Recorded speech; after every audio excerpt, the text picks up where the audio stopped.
South Korea's financial sector is deepening its involvement in digital currencies as Shinhan Financial Group joins a coalition of major banks to explore a won-denominated stablecoin project. According to financial industry sources, the group includes KB, TOS, the Industrial Bank of Korea, IBK, BNK Financial, and IM Bank. They held a private digital asset meeting in Seoul recently, signaling a growing push to develop a digital token pegged won to the South Korean won. This move is part of broader efforts to modernize payment infrastructure and respond to the increasing influence of crypto exchanges and tech firms in financial services. The initiative is not happening in isolation.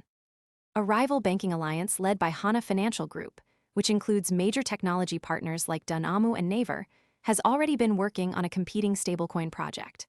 A high-ranking financial official told the Seoul Economic Daily that Hana's leadership in that project has made it difficult for other large banking groups to participate, creating a potential Hana versus the rest dynamic in the sector. This division suggests a growing rivalry in the digital currency space, with multiple groups vying for influence and control. A won-denominated stablecoin would be a digital token pegged to the South Korean won, offering faster and cheaper transactions while maintaining price stability. For South, most people arrive after the move is obvious and the easy upside is gone. We focus on serious crypto education and high-quality signals before the crowd rushes in, so you can understand the setup earlier and move sooner. If you want that edge, visit the link below now. Korea's banks, this represents both an opportunity and a challenge. On one hand, it could help them modernize their payment systems and compete with non-bank players in the digital economy. On the other hand, it could also lead to regulatory fragmentation and increased competition among financial institutions. The project also aligns with the Bank of Korea's ongoing research into a central bank digital currency, CBDC, though the private sector initiatives are proceeding independently. This suggests that while the central bank is exploring the broader implications of digital currencies, private banks are moving ahead with their own plans. The emergence of multiple stablecoin projects could pressure regulators to establish clearer guidelines and oversight mechanisms. The development of a won stablecoin is not just a technical or financial issue, it has broader implications for the country's financial ecosystem. For consumers, it could mean more efficient and accessible digital payment options.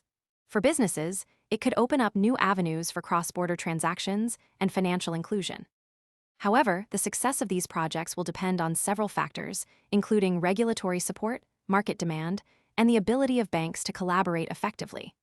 One of the key questions is how these competing initiatives will interact with each other and with the broader financial system. Will they complement each other, or will they create unnecessary duplication and fragmentation? The answer will depend on how well the different groups can coordinate their efforts and how responsive regulators are to the evolving landscape. Another important consideration is the role of technology partners like Dunamu and Naver in shaping the direction of these projects.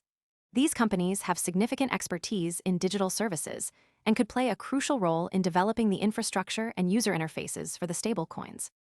Their involvement also raises questions about the balance of power between traditional banks and tech firms in the digital economy. The next signal to watch is whether the different banking groups can reach a consensus on the most people arrive after the move is obvious and the easy upside is gone. We focus on serious crypto education and high-quality signals before the crowd rushes in, so you can understand the setup earlier and move sooner. If you want that edge, visit the link below now. Design and implementation of the won stablecoin. If they can, it could lead to a more unified and effective digital payment system in South Korea. If not, it could result in a fragmented market with multiple competing solutions, which could complicate adoption and use for consumers and businesses alike. In summary, the development of a won-denominated stablecoin is a significant step in the evolution of South Korea's financial sector. It reflects the growing importance of digital currencies and the need for traditional banks to adapt to new market realities. As the competition intensifies, the outcome will have important implications for the future of digital finance in the region.